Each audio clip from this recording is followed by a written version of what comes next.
पिछले 70 साल से तमाम सियासी जमातों ने अपने मफाद की खातिर मुसलमानों का इस्तेहसाल किया है। खुसूसन रियासत महाराष्ट्र में कांग्रेस, एनसीपी और समाजवादी पार्टी इसकी सबसे ज्यादा जिम्मेदार हैं।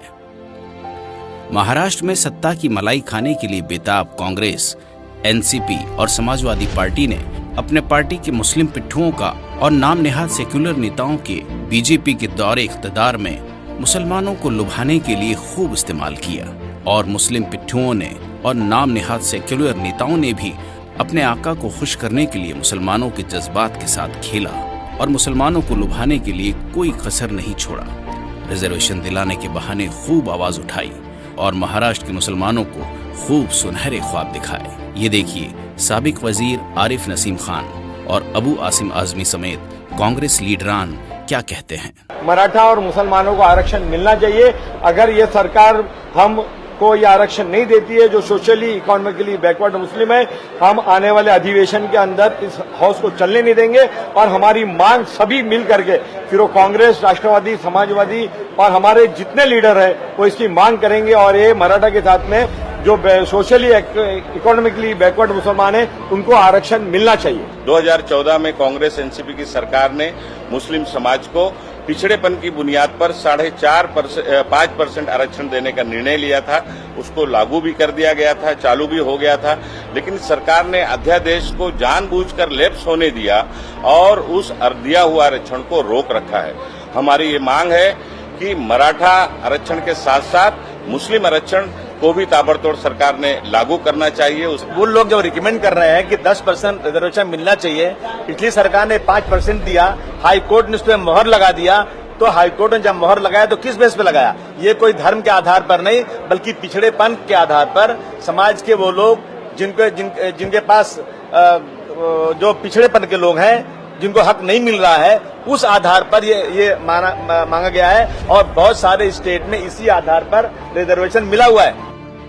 टीवी चैनल्स में बहस के दौरान शिवसेना और कांग्रेस के साबिक वजीर आला पृथ्वीराज चौहान और मजलिस इत्तेहादुल मुस्लिमीन के रुकन पार्लियामेंट इम्तियाज जलील, डेटा ये कहता है कि मुसलमानों की एनुअल इनकम इतनी है, फैमिली इनकम इतनी है, झोपड़पट्टियों में कितने रहते हैं, कच्चे घरों में कितने रहते हैं। अगर ये डेटा के बेसिस के ऊपर अगर आप मराठास को दे रहे हैं तो मुसलमानों को नहीं देने की वजह क्या है? There is a very strong logic in giving 5% reservation to the certain Muslim communities. The current government can add a few, subtract a few.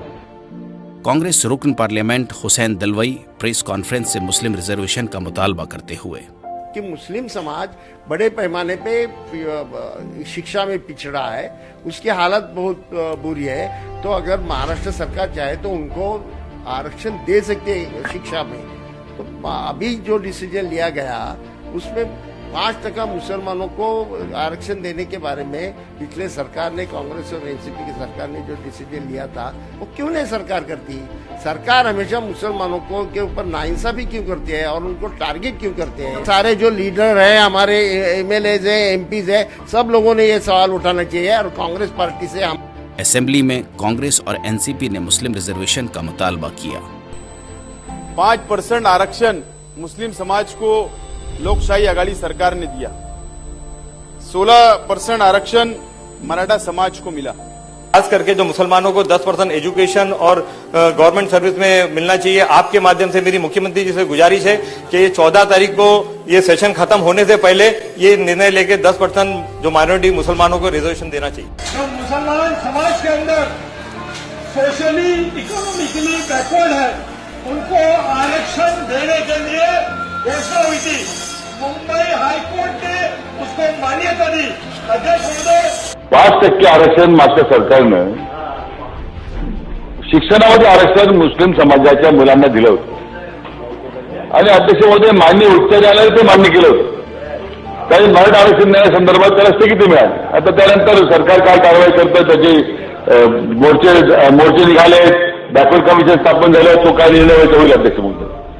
Congress के साबिक रियासती सदर मानिक राव ठाकरे रिजर्वेशन की हिमायत करते हुए टीवी चैनल पर, संदर्भामध्ये आमची भूमिका अत्यंत स्पष्ट आहे। जोपर्यंत हे आरक्षण मुस्लिम समाजांचं त्यांना मिळत नाही तोपर्यंत आम्ही जागोजागी निदर्शनं करू, आंदोलन करू आणि मुस्लिम समाजाला आरक्षण मिळालंच पाहिजे या दृष्टिकोनातून विधानसभेत, विधान परिषदेमध्ये, विधिमंडळामध्ये सुद्धा आम्ही तशा प्रकारचे प्रयत्न केले। साबिक वजीर आरिफ नसीम खान असेंबली में मराठा और मुस्लिम रिजर्वेशन का मुतालबा करते हुए की आम्ही मुस्लिम समाजातील कुठल्याही मागासलेल्या समाजाला आरक्षण द्यायला समर्थन करणार नाही आणि संपूर्ण देशामध्ये हा आम्ही आरक्षण देणार नाही।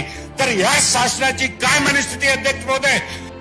एनसीपी के वजीर मुंडे मुस्लिम रिजर्वेशन का मुतालबा करते हुए की या मुस्लिम आरक्षणाच्या बाबतीत जे शैक्षणिक आरक्षण धरलेलं आहे ते ग्राह्य कोर्टाने धरलेलं आहे आणि कोर्टाच्या आदेशामध्ये 78 क्रमांकाच्या पॅरेग्राफमध्ये स्पष्ट उल्लेख आहे की हे जे मुस्लिम समाजाला आरक्षण दिलेलं गेलेलं आहे ते अतिशय चांगली गोष्ट आहे। या आरक्षणामुळे मुस्लिम समाजातील तरुण तरुणी मुख्य प्रवाहात येतील, पण भाजपचं सरकार मुस्लिम आरक्षण देऊ शकत नाही, आम्ही सुरुवातीपासून म्हणत होतो। रियासती वजीर नवाब मलिक ने भी प्रेस कॉन्फ्रेंस के जरिए रिजर्वेशन की बात की थी और जल्दी से जल्दी करने की बात की थी। मराठा आणि मुस्लिमांना आरक्षण देण्याबाबत घोषणापत्रामध्ये जाहीर करण्यात आला होता आणि राष्ट्रवादी काँग्रेस पक्ष त्याची अंमलबजावणीसाठी कटिबद्ध आहे। आम्हाला आशा आहे की या राज्यामध्ये मराठा समाजाला, मुस्लिम समाजाला आरक्षण देण्याचे निर्णय लवकरच होईल, पण हा निर्णय घेत असताना या राज्यातले schedule caste, schedule tribe, OBC यांचे आरक्षणाला धक्का बसणार नाही आणि ही आरक्षणे राजकीय राहणार नाही। नुसता शिक्षणासाठी आणि नोकऱ्यासाठी ही आरक्षण देण्यात येईल, कारण हे दोन्ही समाज पण इतर समाजासारखा मागासलेला आहे आणि त्या धर्तीवर या दोघा समाजाला आरक्षण देण्याबाबतचा निर्णय आम्हाला लवकरच अपेक्षित आहे। रियासती वजीर जितेंद्र आव्हाड ने भी मराठा समाज के साथ साथ मुस्लिम रिजर्वेशन की बात की थी। अपने हक और अधिकार के लिए मराठाओं ने अपनी जो ताकत दिखाई है उसका अनुकरण करके मुसलमानों ने अपने हक और अधिकार के लिए 7 तारीख को 2 बजे मोर्चा में शामिल होना चाहिए। ये लड़ाई मेरी नहीं है, ये लड़ाई तुम्हारी नहीं है, हम सबकी है। जहां जहां शोषण होता है, जहां जहां समाज पिछड़ा हुआ होता है, उनको ताकत दिखा के सरकार से कुछ लेना पड़ता है। हमारा तो हक और अधिकार है जो कोर्ट ने हमें 5% का रिजर्वेशन दिया था, जो सरकार ने छीन लिया है। हमारे दस्तरखान को हाथ लगाने की हिम्मत ये सरकार ने दिखाई है, क्या हम अपनी ताकत उनको नहीं दिखाएंगे? अगर मराठा 20 लाख में एक हो सकता है, अगर ओबीसी 15 लाख में एक हो सकता है, तो क्या मुमरा में हम एक नहीं हो सकते? तो लेकिन आज जब महाराष्ट्र में वो साहिब मसनद हो चुके हैं तो वो मुसलमानों से किए गए अपने अतीत के वादे को भूल गए हैं। उन्हें याद दिलाना बेहद जरूरी है और मजलिस यही काम कर रही है। मुख्यमंत्री साहब अदालत जब फैसले देती है तो कहीं न कहीं ये सोचती है कि सर्कमस्टेंशियल एविडेंस बहुत स्ट्रांग है। मुसलमानों को जब अदालत ने 5% एजुकेशन के अंदर रिजर्वेशन की इजाजत दी थी तो कहीं न कहीं उन्होंने देखा था ये Ranganath Mishra commission, Mahmoodur Rahman commission, Sachar commission ये सरकारों द्वारा अपॉइंटेड किए गए थे। अध्यक्ष महोदय, उस दिन बड़ा खराब लगा जब ये बोल सकते हैं, अबू आसिम साहब बोल सकते हैं, मैं बोल सकता हूँ मुसलमानों के बारे में, लेकिन जब कांग्रेस के आरिफ नसीम खान साहब खड़े रहते हैं और ये गुहार लगाते हैं तो मैं उनसे पूछना चाहूंगा, 15 साल का सो रहे थे आप लोग जब आपके हाथ में सत्ता थी, आपके हाथ में सत्ता थी, क्या मजबूरी थी आपकी? बोलिए, आपने राष्ट्रवादी कांग्रेस से पूछना चाहते हैं, क्या मजबूरी थी आपकी? ये आपने आज किस मुंह से आप मांग रहे हैं?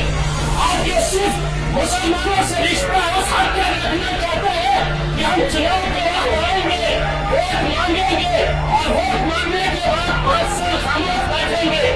आप मगरमच्छ के आंसू रो रहे हैं, आप मगरमच्छ के आंसू रो रहे हैं। यहाँ पर मुसलमानों के सिर्फ आपको वोट चाहिए। मुसलमानों के लिए आप बताइए, मुसलमानों के लिए आप खड़े क्यों नहीं होते हैं? मजलिस की लड़ाई इन्हीं गद्दार और दोगलों के साथ है वादा शिकन, ख्वाब दिखाना ही नहीं था। क्यों वादा किया था जब वादा निभाना ही नहीं था?